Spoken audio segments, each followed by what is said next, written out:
Coba bayangkan sebuah bangsa di mana perempuan pada zaman dahulu meminang laki-laki dengan cara meletakkan sebutir kelapa di depan pintu rumah mereka. Sebuah tempat di mana setiap petang seluruh penduduk menahan suara selama 15 menit. Sebuah negara yang menurut proyeksi para ilmuwan akan tenggelam sebanyak 95% pada tahun 2100. Sebuah bangsa yang menjadi negara pertama di muka bumi yang memindahkan identitasnya ke dalam dunia realitas virtual. Sebuah kawasan yang menghasilkan pendapatan jutaan dolar setiap tahunnya hanya dari 2 huruf dalam kode negaranya, yaitu .tava. Hanya terdapat 5 jadwal penerbangan setiap minggu, dan bandar udaranya menghabiskan hampir setengah dari total daratan negara tersebut. Dan pada bulan Desember tahun lalu, warga negara pertamanya turun dari pesawat di kota Brisbane dengan status sebagai pengungsi akibat perubahan iklim. Selamat datang di Tuvalu, yaitu sebuah negara yang menyapa Anda sebelum ia benar-benar lenyap dari peta dunia. Mari kita mulai di suatu tempat di mana jika Anda lari pagi, Anda tidak akan menyusuri garis pantai. Anda akan berlari lurus menyusuri landasan pacu bandara, karena di Tuvalu daratan landasan pacu pada dasarnya adalah negara itu sendiri. Pulau utama Pongafale sangat sempit sehingga wilayah Bandara Internasional Funafuti menempati hampir setengah dari semua lahan yang bisa digunakan. Dan ketika tidak ada pesawat yang mendarat yang merupakan pemandangan normal hampir sepanjang minggu, jalur aspal ini berubah menjadi ruang interaksi sosial paling ramai di seluruh kawasan Pasifik. Anak-anak bermain sepak bola di atasnya. Jaring bola voli didirikan di dekat jalur taksi pesawat. Keluarga-keluarga menggelar alas duduk setelah matahari terbenam. Jalur aspal itu begitu tipis sehingga nyaris terlihat seperti mengambang di atas gelombang laut.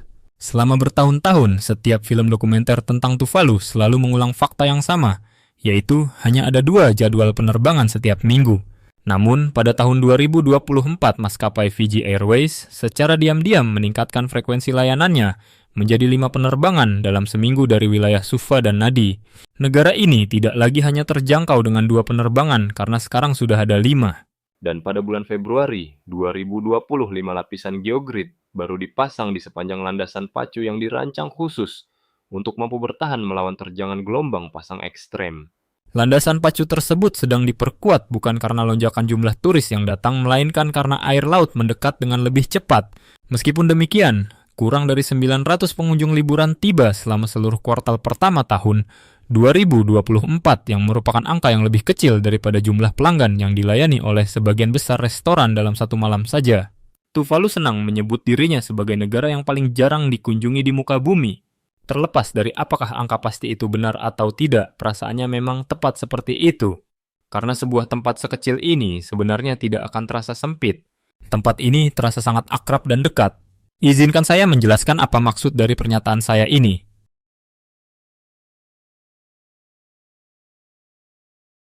Rentangkan kedua lengan Anda lebar-lebar. Kira-kira seluas itulah ukuran ibu kota Tuvalu pada bagian yang paling sempit, yaitu sekitar 20 meter daratan yang terjepit di antara perairan Laguna dan laut lepas. Titik yang paling lebar, ukurannya hanya 400 meter atau sebanding dengan rentang sayap 11 pesawat Boeing 737 yang diletakkan secara berdampingan.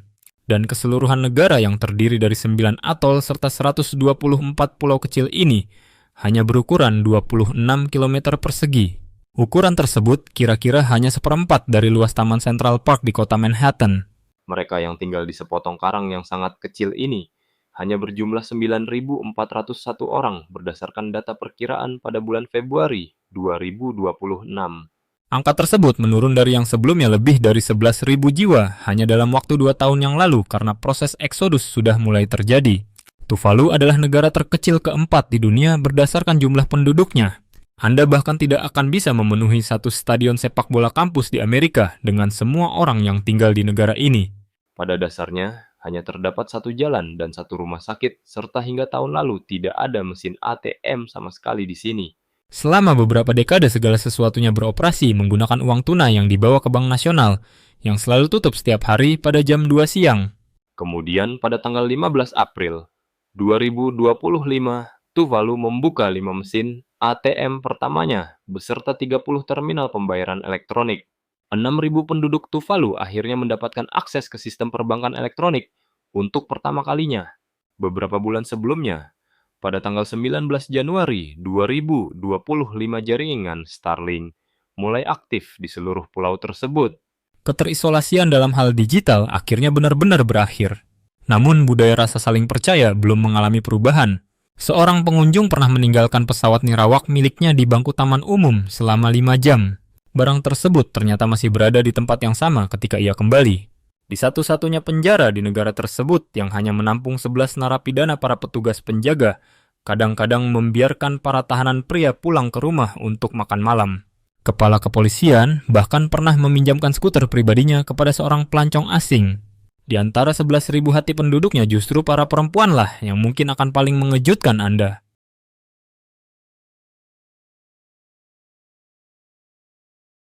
Ada sebuah kisah yang masih sering diceritakan di seluruh pulau terluar yang merupakan perpaduan antara legenda dan juga lelucon. Mereka mengatakan bahwa jauh sebelum para misionaris datang, seorang perempuan Tuvalu dapat mengajukan lamaran pernikahan dengan cara meletakkan satu buah kelapa di depan pintu rumah seorang pria.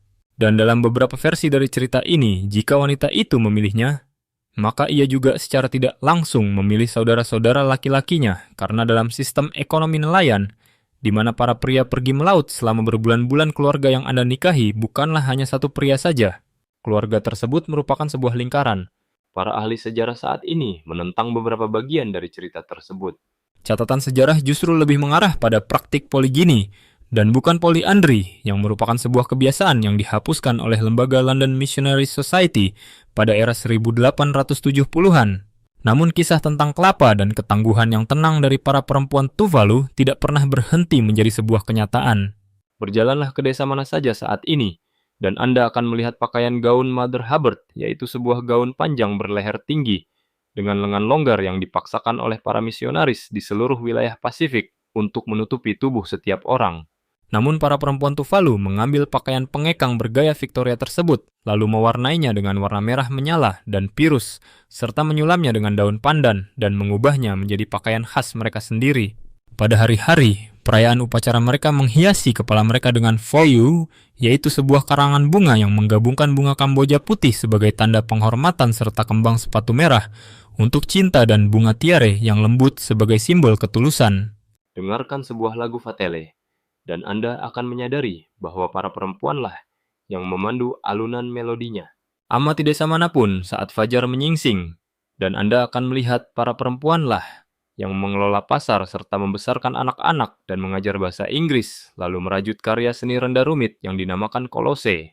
Sementara para suami mereka bekerja sebagai pelaut di kapal-kapal kargo Jerman, dan mengirimkan uang dari pelabuhan yang berjarak 8.000 mil jauhnya. Para perempuanlah yang menjalankan roda kehidupan di pulau-pulau tersebut.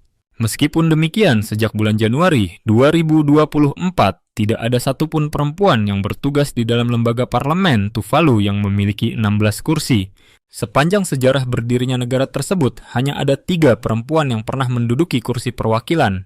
Tuvalu adalah salah satu dari 3 negara di dunia bersama dengan Oman dan Yaman yang memiliki 0 perwakilan perempuan di Majelis Perwakilan Nasionalnya. Sebuah kebijakan kesetaraan gender nasional telah disahkan pada tahun 2024.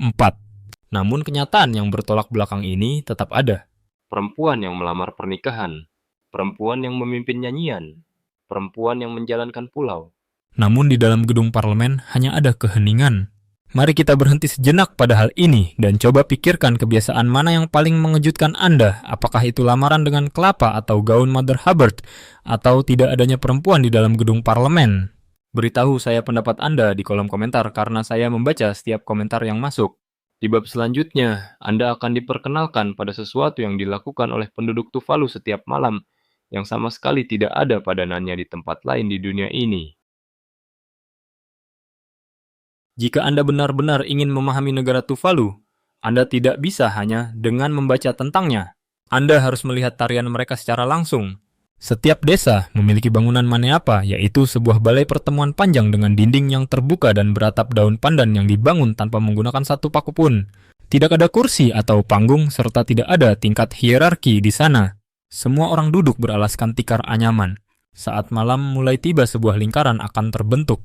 Para pria yang lebih tua di bagian tengah akan mengetuk irama pada sebuah kotak kayu yang kadang-kadang hanya berupa kaleng biskuit kosong.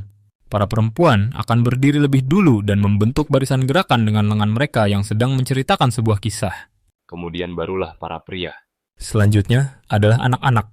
Para nenek dan balita bergerak berdampingan satu sama lain. Inilah yang disebut Vatele, yaitu lagu kebangsaan sekaligus tarian dan sejarah serta ritual milik Tuvalu yang semuanya disatukan menjadi satu harmoni. Beberapa tarian Vatele sudah berusia ratusan tahun.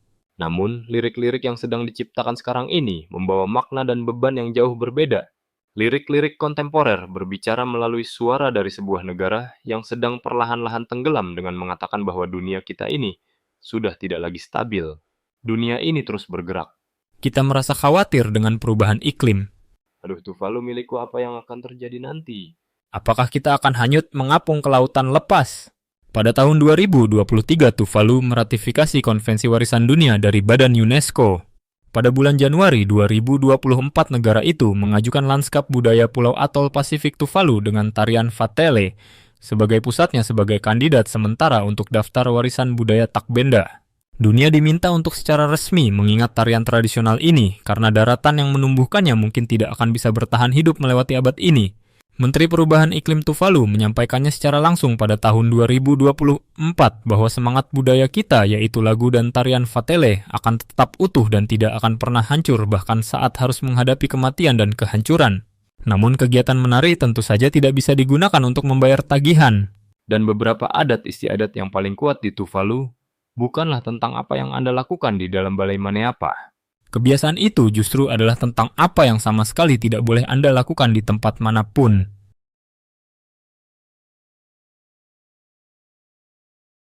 Atur jam tangan Anda tepat pada pukul 6:45 petang di wilayah manapun di Funafuti, dan setelah itu cukup dengarkan baik-baik.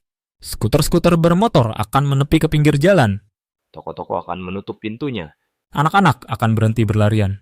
Suara percakapan menurun drastis menjadi hanya sebuah bisikan. Selama 15 menit ke depan, seluruh pulau akan memasuki masa yang disebut oleh warga Tuvalu sebagai jeda doa malam. Gereja resmi negara yaitu Ekalesia Kelisiano Tuvalu, yang menjadi rumah bagi 86% penduduk Tuvalu akan menyatukan hati di seluruh 9 pulau ke dalam suasana keheningan yang tenang. Tidak ada aturan yang dipaksakan. Tidak ada hal yang perlu untuk dipaksakan. Keheningan itu terjaga dengan sendirinya. Hari Minggu membawa situasi ini melangkah lebih jauh lagi. Semua toko mengunci rapat pintunya. Tidak ada pesawat yang mendarat di bandara. Landasan pacu yang pada hari biasa menjadi tempat bermain bagi anak-anak dan jaring bola voli pada hari Minggu akan berubah menjadi tempat yang hanya dimiliki oleh embusan angin saja. Jika Anda datang berkunjung, ada juga aturan-aturan yang lebih sunyi. Melangkahlah ke dalam bangunan Maneapa dan pastikan bagian bahu Anda selalu tertutup pakaian. Pakaian renang hanya pantas dikenakan di dalam kawasan resor dan bukan di tengah area desa. Berbicaralah dengan nada suara yang lembut saat berada di sekitar orang tua yang lebih dihormati. Jangan pernah melangkah melewati seseorang yang sedang berbaring di lantai. Aturan-aturan tata krama ini tidak ditulis pada papan tanda dimanapun. Aturan tersebut selalu diwariskan secara turun-temurun. Tidak semua larangan dan pantangan di sini lahir dari kebudayaan asli Tuvalu. Agama Kristen tiba pada tahun 1861 ketika seorang warga Tuvalu yang bernama Elekana terlempar jauh dari rute asalnya dari wilayah Kepulauan Cook dan terdampar sebagai seorang penyebar agama. Selama beberapa dekade setelah kejadian tersebut, roh-roh kepercayaan yang lebih tua dan sosok penjaga dari leluhur serta figur Raja Pejuang Foilape dan para pendeta Fakaalua diam-diam disembunyikan di bawah alunan lagu-lagu pujian yang baru. Para ahli antropologi menyebut percampuran ini sebagai sinkretisme, namun warga Tuvalu hanya menganggapnya sebagai rutinitas hari Selasa biasa. Dan beberapa aturan hukum yang paling berat di tempat ini sejak awal memang bukanlah milik Tuvalu. Pasal 153 hingga 155 dari Kitab Undang-Undang Hukum Pidana yang diwarisi dari era pemerintahan kolonial Inggris masih mengkriminalisasi hubungan intim sesama jenis antara sesama pria dengan ancaman hukuman penjara hingga 14 tahun. Pasal-pasal tersebut tetap tercantum dalam buku undang-undang pada tahun 2026 ini. Aturan itu memang sangat jarang ditegakkan secara hukum dan sebuah amandemen konstitusi pada tahun 2023 telah mendefinisikan pernikahan secara tegas hanya antara seorang pria dan seorang wanita saja. Namun perubahan di sini berjalan dengan sangat lambat dan bersifat personal. Tradisi kuno dan ajaran gereja serta hak-hak modern saling mendesak satu sama lain dengan tenang di dalam keheningan. Inilah tekstur kehidupan di Tuvalu yang terasa hangat dan hidup rukun bersama serta sangat religius. Dan di saat yang sama masih terus mencari tahu siapa saja yang sebenarnya berhak untuk sepenuhnya diterima di sana. Sebelum kita melanjutkan perjalanan ini, mari kita bahas tentang apa yang tersaji di atas piring makan. Karena bertahan hidup di atas terumbu karang setinggi 2 meter bukanlah sekadar masalah keyakinan semata. Ini adalah masalah ketersediaan pasokan makanan. Bayangkan Anda menggali sebuah lubang sedalam 2 meter, menembus lapisan lensa air tawar yang rentan di bawah pulau karang, dan Anda menyebutnya sebagai toko swalayan Anda. Itulah yang disebut sebagai lubang pulaka. Selama berabad-abad tempat ini telah menjadi lambung yang menggerakkan kehidupan di Tuvalu. Pulaka adalah sejenis talas rawa raksasa yang ditanam di dalam lubang-lubang milik keluarga yang rahasia perawatannya selalu diwariskan dari ayah kepada anak laki-lakinya, secara turun-temurun melintasi berbagai generasi. Teksturnya bertepung dan butuh waktu lama untuk dimasak, serta hampir mustahil untuk dicarikan bahan penggantinya. Namun ketika badai siklon Pam menyapu wilayah tersebut pada tahun 2015, sebanyak 60% lubang pulaka di daerah Funafuti hancur total. Dan hingga tahun 2024, hingga 80% lubang tersebut telah ditinggalkan begitu saja, bukan karena sengaja diabaikan, melainkan karena air laut yang asin naik melalui pori-pori karang dan meracuni kualitas tanah dari arah bawah. Lapisan lensa air tawar tersebut semakin menipis. Lubang-lubang tanaman itu berubah menjadi asam dan tidak subur. Lalu apa yang sebenarnya dikonsumsi oleh orang Tuvalu saat ini? Mereka memakan segala hal yang masih bisa ditangkap dari laut atau kelapa atau pasokan dari kapal kargo. Buah kelapa di tempat ini adalah kebutuhan mutlak dengan 7 fungsi sekaligus, yaitu sebagai bahan makanan dan air minum, dan bahan bakar dan bahan tali dan atap rumah dan bahan obat-obatan, serta pada zaman dahulu kala digunakan sebagai mata uang pertukaran. Lalu ada hidangan palusami, yaitu daun talas yang dibungkus mengelilingi daging kornet atau potongan ikan yang direndam di dalam krim kelapa pekat dan kemudian dipanggang di dalam sebuah oven bawah tanah yang disebut dengan nama umu. Ada juga hidangan ikamata, yaitu ikan karang mentah yang direndam dalam perasan jeruk nipis dan kelapa, yang bisa dibilang sebagai sepupu khas Polinesia dari hidangan ceviche. Dan juga ada vekei, yaitu parutan pulaka yang dikukus matang di dalam bungkus daunnya sendiri. Namun era modernitas datang dengan membawa biaya. Saat ini Tuvalu mengimpor 80% dari total persediaan makanannya. Pada kuartal keempat tahun 2025 saja, indeks harga daging melonjak tajam hingga hampir 33%, hanya dalam kurun waktu 1 tahun. Sebuah negara rapuh yang fondasinya dibangun di atas tanaman kelapa dan talas kini harus hidup bergantung pada makanan impor beku yang tiba hanya sekali setiap 3 minggu melalui kapal laut. Ketika kapal angkut tersebut datang terlambat, mesin pembeku makanan di negara tersebut akan menjadi sunyi karena kosong. Maukah Anda memakan pulaka yang diambil langsung dari dalam oven bawah tanah? Coba jawab dengan ya atau tidak dan beritahu saya dalam 1 kata di kolom komentar di bawah ini. Dan tetaplah menyimak bersama saya, karena apa yang akan saya sampaikan selanjutnya adalah kalimat yang paling menakutkan dalam ilmu geografi. Inilah kalimat tersebut. Titik alami tertinggi di seluruh kawasan negara Tuvalu hanyalah 4,6 meter di atas permukaan laut. Ketinggian daratan rata-ratanya hanyalah sekitar 2 meter saja. 2 meter. Itu setara dengan tinggi sebuah lemari es yang berukuran tinggi. Sebuah atol karang pada dasarnya adalah hantu secara geologis. Jutaan tahun yang silam sebuah gunung berapi terdorong muncul ke atas melalui perairan Pasifik, lalu membangun sebuah daratan pulau untuk dirinya sendiri, dan secara perlahan-lahan tenggelam kembali ke dasar laut. Saat gunung itu tenggelam, terumbu karang tumbuh ke atas menuju arah cahaya, lalu membangun sebuah cincin kehidupan yang mengelilingi puncak gunung yang sedang sekarat tersebut.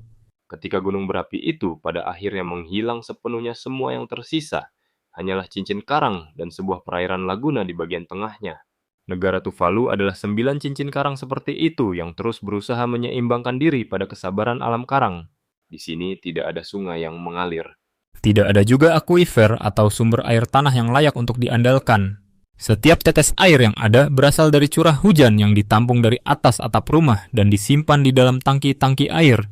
Pada tahun 2011, peristiwa kekeringan selama 6 bulan menguras tangki-tangki air tersebut dengan sangat parah, sehingga negara Selandia Baru harus menerbangkan fasilitas pabrik desalinasi air laut beserta 12.000 liter pasokan air darurat. Tiap keluarga saat itu dijatah hanya mendapatkan 1 ember air per hari. Sekarang, mari kita tambahkan data perubahan iklim di atas kondisi tersebut. Stasiun pantau milik NASA di Funafuti menunjukkan bahwa permukaan air laut naik pada laju sekitar 5 mm per tahun.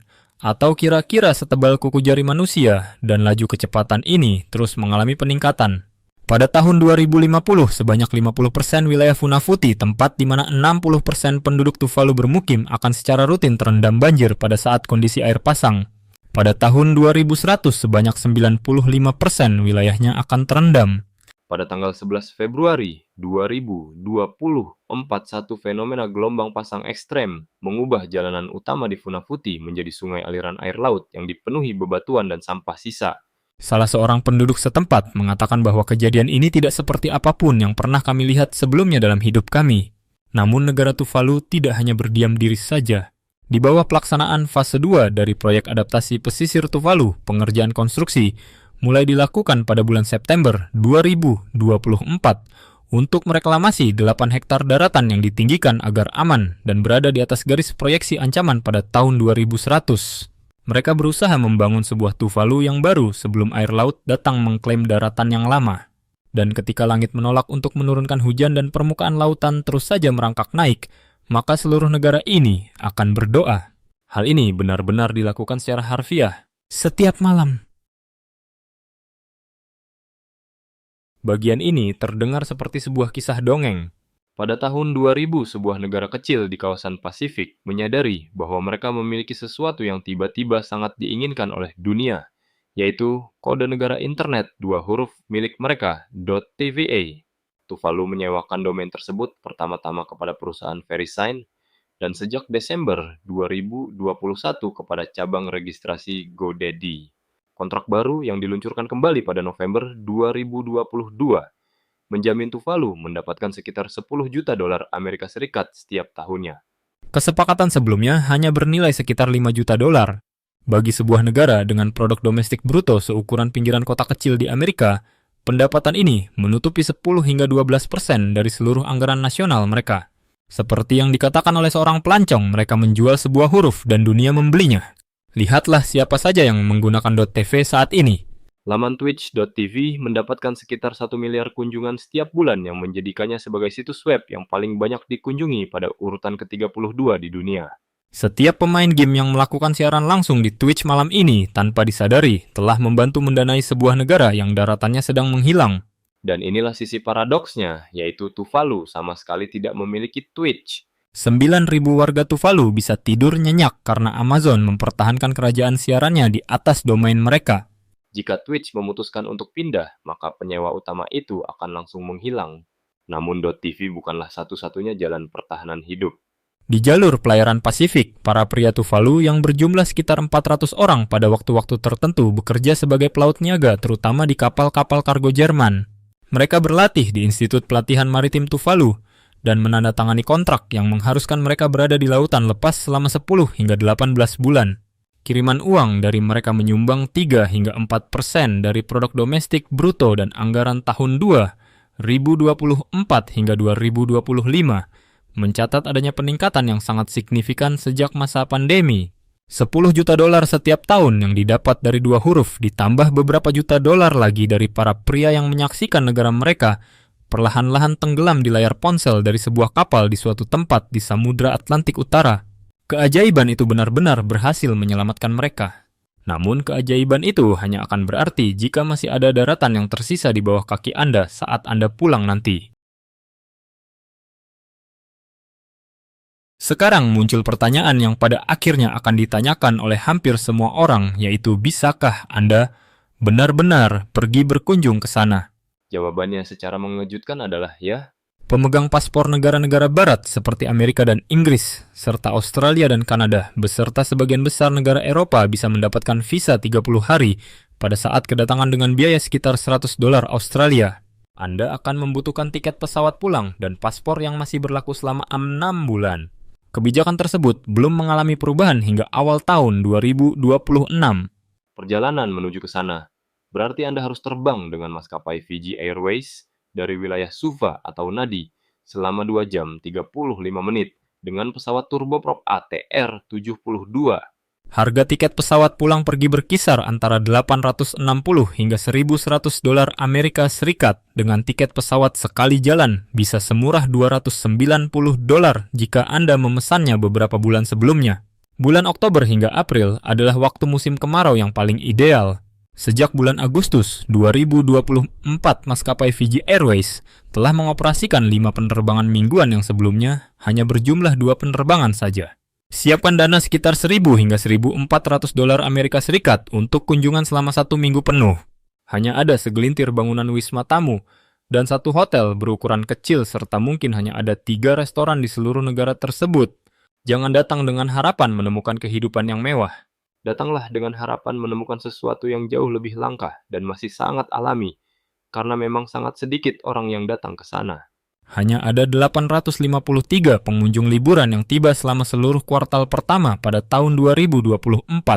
Di Funafuti sendiri, Anda bisa menuju ke kawasan konservasi Funafuti yang terdiri dari 6 pulau kecil, tak berpenghuni di area Laguna, tempat di mana Anda dapat menyelam bersama hiu karang dan berjalan di atas pasir pantai yang belum pernah diinjak oleh jejak kaki siapapun pada minggu ini. Anda juga bisa menyewa sepeda. Saksikan pemandangan matahari terbenam langsung dari atas landasan pacu. Namun kehidupan Tuvalu yang sesungguhnya terletak di pulau-pulau terluarnya. Nanumea yang berada di ujung utara dengan landasan pacu masa perangnya yang masih terlihat jelas. Nanumaga yang menurut cerita legenda memiliki gua bawah air dengan nyala api abadi di dalamnya. Niutao dan Nui yang memiliki hamparan laguna yang menghilangkan persepsi kedalaman mata. Faitupu yang merupakan rumah bagi Motufoa, yaitu satu-satunya sekolah asrama tingkat nasional. Nukufetau dengan landasan udara sisa Perang Dunia Kedua yang setengah daratannya telah direbut kembali oleh pepohonan palem. Dan Nukula Elai yang merupakan pulau dengan ukuran terkecil. Untuk mencapai tempat-tempat itu, Anda harus naik feri pemerintah Nifaga 3 yang berlayar setiap 3 hingga 4 minggu sekali. Harga tiket kelas 1 pulang pergi adalah 250 dolar Australia. Harga tiket untuk kelas deck adalah setengah dari jumlah itu. Tidak ada hotel di sana, melainkan hanya wisma tamu dan kemurahan hati para penduduknya. Datanglah dengan sikap yang sopan. Pelajari satu kata penting, yaitu talofa yang memiliki arti halo. Tutupi bahu Anda dengan pakaian saat Anda berada di dalam wilayah desa. Berbelanjalah dari pasar wanita Taumaketi. Jangan tinggalkan sampah plastik apapun. Anda mungkin sedang mengunjungi Tuvalu, namun Anda juga akan merasa dikunjungi oleh negara itu di tempat-tempat yang sama sekali tidak Anda duga sebelumnya. Jika Anda berjalan di sepanjang tepi Laguna pada saat air laut sedang surut, Anda akan melihat sesuatu yang sama sekali tidak sesuai dengan gambar di kartu pos manapun. Botol-botol plastik, jaring-jaring penangkap ikan. Tutup botol sampo buatan luar negeri. Sandal anak-anak yang berasal dari sebuah negara yang bahkan belum pernah didengar namanya oleh anak tersebut. Kisah yang paling mudah diceritakan adalah kisah yang disampaikan oleh sebagian besar video, yaitu Tuvalu memiliki masalah sampah yang buruk. Lihatlah semua sampah-sampah itu. Sekarang mari kita lihat angka-angka yang sebenarnya. Warga Tuvalu membuang sekitar 0,42 kg sampah per orang setiap harinya, yang merupakan salah satu tingkat paling rendah di kawasan Pasifik, dan jauh lebih rendah daripada rata-rata global yang berada di angka 0,74. 60%-nya adalah material organik hijau, dan 15% adalah bekas popok, serta hanya 7% saja yang berupa plastik. Untuk hitungan per orang warga Tuvalu menghasilkan jauh lebih sedikit sampah jika dibandingkan dengan kebanyakan orang Jerman. Namun anehnya pantai-pantai mereka terlihat seperti ini. Mengapa hal ini bisa terjadi? Pusaran Pasifik Utara menarik puing-puing sampah dari kawasan Amerika Utara dan Jepang serta Asia Timur melintasi 10.000 km bentangan lautan lepas. Kumpulan sampah Pasifik besar yang diberi makan oleh arus tersebut sekarang berukuran lebih dari 1,6 juta kilometer persegi yang berarti luasnya lebih besar dari wilayah negara Mongolia. Tuvalu duduk tepat di bagian hilir dari semua aliran tersebut. Sampah di pantai-pantainya bukanlah sampah milik mereka sendiri. Sampah yang ada di pantainya adalah sampah kita semua yang tiba melalui hukum fisika pasang surut air laut. Dan di sanalah terdapat paradoks yang lebih dalam lagi. Di atas 26 km persegi batu karang, tidak ada lagi ruang yang tersisa untuk tempat pembuangan akhir. Tuvalu telah melarang keras penggunaan plastik sekali pakai pada tahun 2020. Pada bulan Agustus 2024, mereka menjadi tuan rumah untuk acara Meja Bundar Pasifik bersih keempat. Sebuah negara yang hampir tidak menghasilkan sampah kini secara diam-diam memimpin wilayah tersebut untuk melawannya. Surga ini tidaklah kotor. Dunia kitalah yang sebenarnya kotor. Untuk memahami sejarah dari beberapa lubang galian tersebut, kita harus mundur sejenak ke tahun 1943. Pada bulan November di tahun tersebut, pasukan marinir dan Seabees Amerika Serikat mendarat di wilayah Vonga Valley untuk membangun sebuah landasan pacu yang sama, di mana anak-anak sekarang bermain bola voli. Tuvalu yang pada saat itu dikenal dengan nama Kepulauan Ellis adalah sebuah koloni milik Inggris. Penduduknya sama sekali tidak pernah diajak berkonsultasi. Negara mereka hanyalah sebuah bidak yang berguna dalam masa Perang Pasifik. Untuk mendapatkan cukup banyak karang guna memperpanjang landasan pacu dari 5.000 menjadi 6.600 kaki orang Amerika menggali 10 lubang raksasa langsung dari tanah tersebut. Lubang-lubang galian itu tidak pernah ditimbun kembali ketika pihak Amerika pergi meninggalkan pulau. Selama 72 tahun lamanya lubang-lubang tersebut dibiarkan menganga begitu saja tepat di tengah-tengah ibu kota dan mengumpulkan air hujan serta sampah dan kotoran yang tergenang, lalu merusak lensa air tawar pulau di bawahnya. Keluarga-keluarga terpaksa membangun rumah di atasnya. Anak-anak tumbuh besar di sampingnya. Baru pada tahun 2015 sebuah proyek gabungan antara Selandia Baru dan Australia akhirnya menimbun lubang tersebut dengan menggunakan 365.000 meter kubik pasir laguna hasil pengerukan. Butuh waktu 72 tahun untuk menambal luka yang dibuat hanya dalam waktu 18 bulan di masa perang. Jejak perang itu masih ada di sini sampai sekarang.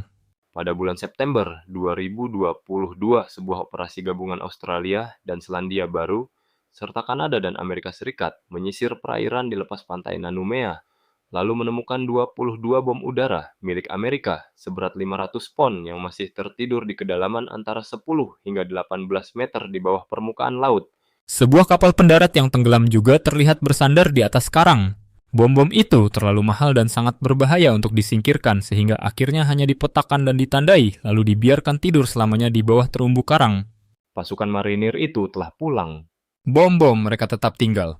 Dan 80 tahun kemudian, sebuah badai yang bergerak lebih lambat kembali datang untuk menyelesaikan apa yang telah dimulai oleh perang tersebut pada masa lalu. Pada bulan November 2021 di KTTE Iklim COP26 yang diselenggarakan di Glasgow, seorang pria berjas berjalan menuju ke arah podium dan menyampaikan sebuah pidato singkat tentang tanah airnya. Kamera-kamera menjauh untuk mengambil gambar yang lebih luas. Pria itu terlihat berdiri dengan genangan air laut setinggi lututnya. Namanya adalah Simon Covey yang saat itu menjabat sebagai Menteri Luar Negeri Tuvalu, dan pada momen tersebut ia menjadi suara perubahan iklim yang paling dikenal di seluruh dunia. 4 tahun telah berlalu dan pidato tersebut kini telah berubah dari sekadar kiasan menjadi sebuah kenyataan pahit. Pada tanggal 28 Agustus 2024, Perjanjian Persatuan Valepili antara negara Australia dan Tuvalu mulai berlaku yang menjadikannya sebagai perjanjian mobilitas iklim pertama dalam sejarah umat manusia. Perjanjian ini menawarkan 280 visa permanen Australia setiap tahunnya yang diberikan melalui sistem undian kepada para warga Tuvalu yang memilih untuk pergi. Undian pertama dibuka pada tanggal 16 Juni 2025. Dalam kurun waktu 4 hari saja lebih dari sepertiga populasi Tuvalu telah mengajukan permohonan. Pada akhirnya, sebanyak 8.750 warga Tuvalu atau sekitar 82% dari seluruh penduduk negara itu telah mendaftar.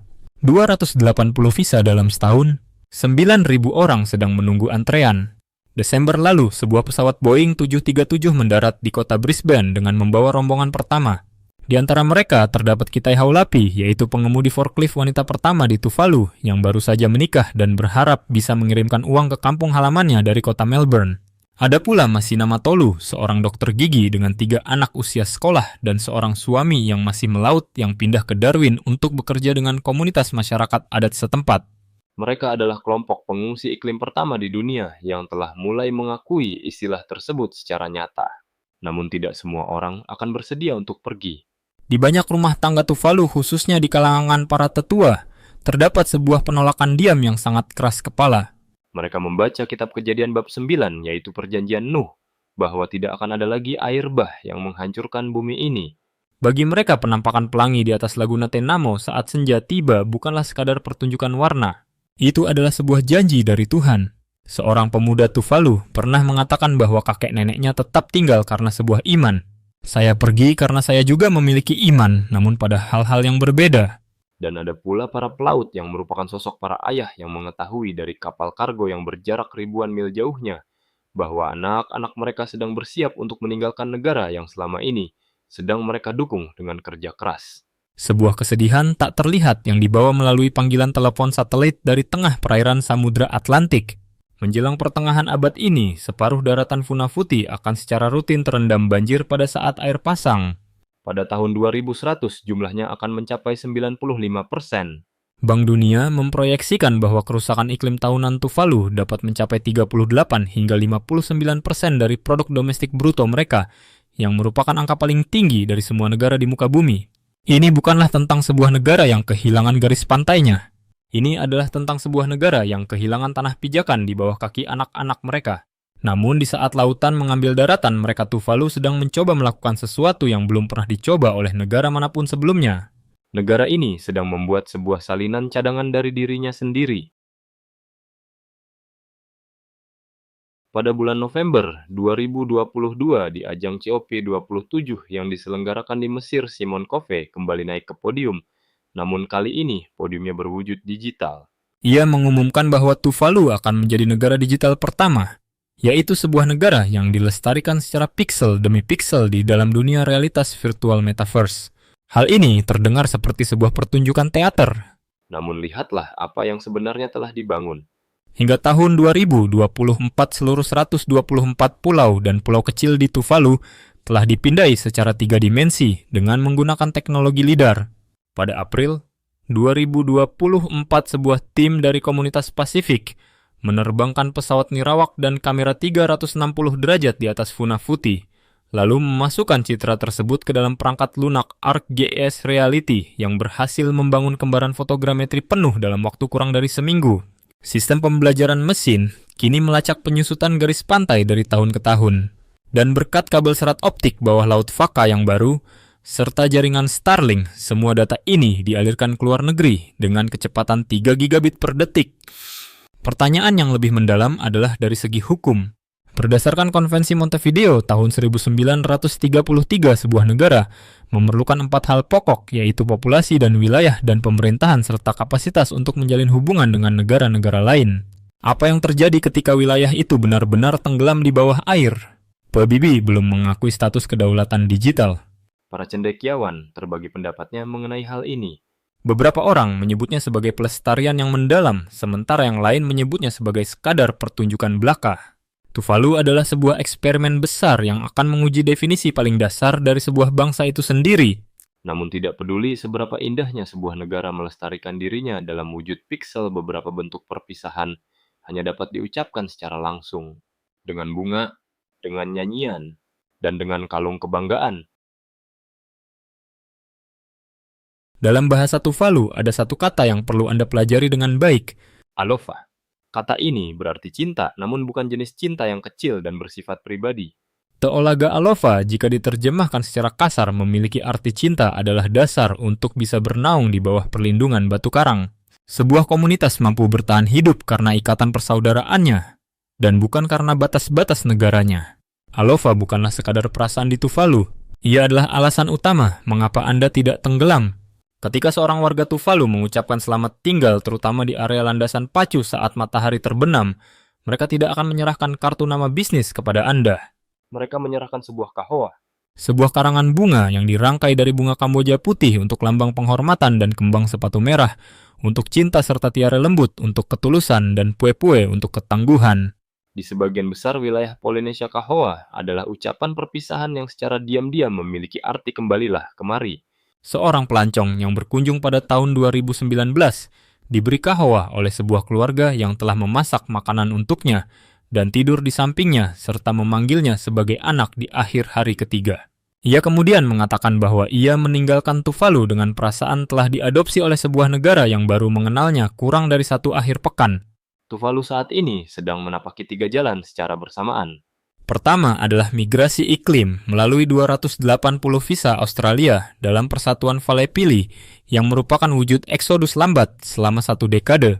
Kedua adalah upaya adaptasi melalui Telaviga, yaitu Rencana adaptasi jangka panjang yang bertujuan untuk membangun 3,6 km persegi tanah baru yang ditinggikan agar aman melampaui tahun 2000, 100 yang dikodifikasikan dalam strategi TKT 2021 hingga 2030, dan rencana adaptasi nasional bulan Agustus 2025. Ketiga adalah kembaran digital melalui negara metaverse, yaitu wujud lagu yang disimpan di awan digital. 3 jalan. Satu negara. Tidak ada yang tahu secara pasti jalan mana yang akan bertahan. Mungkin saja ketiga-tiganya. Jika Anda merasa tersentuh dengan kisah Tuvalu, pertimbangkanlah untuk berlangganan. Saya menceritakan kisah-kisah tentang tempat-tempat paling rapuh di dunia satu demi satu. Tuvalu adalah sebuah negara yang menyambut Anda sebelum ia menghilang dari pandangan. Alofa bukan sekadar kata di sini. Kata itu adalah sebuah tindakan nyata. Dan ia masih terus diucapkan setiap malam tepat pada pukul 6:45 menit. Jadi inilah pertanyaan yang ingin saya tinggalkan untuk Anda renungkan. Maukah Anda menyelamatkan sebuah negara dengan mengunjunginya sebelum tenggelam atau dengan tidak mengunjunginya agar terumbu karang dan keheningannya dapat bertahan sedikit lebih lama? Tinggalkan jawaban jujur Anda di bawah ini. Saya membaca setiap komentar yang ada. Dan jika kisah ini berhasil menggerakkan hati Anda, maka video berikutnya akan menyelami pulau-pulau terluar yang bahkan belum pernah dilihat oleh sebagian besar warga Tuvalu itu sendiri. Tonton videonya di sini. Terima kasih sudah menonton. Kalau video ini lucu atau bermanfaat, jangan lupa like, subscribe, dan nyalakan loncengnya agar tidak ketinggalan video baru. Sampai jumpa di video berikutnya.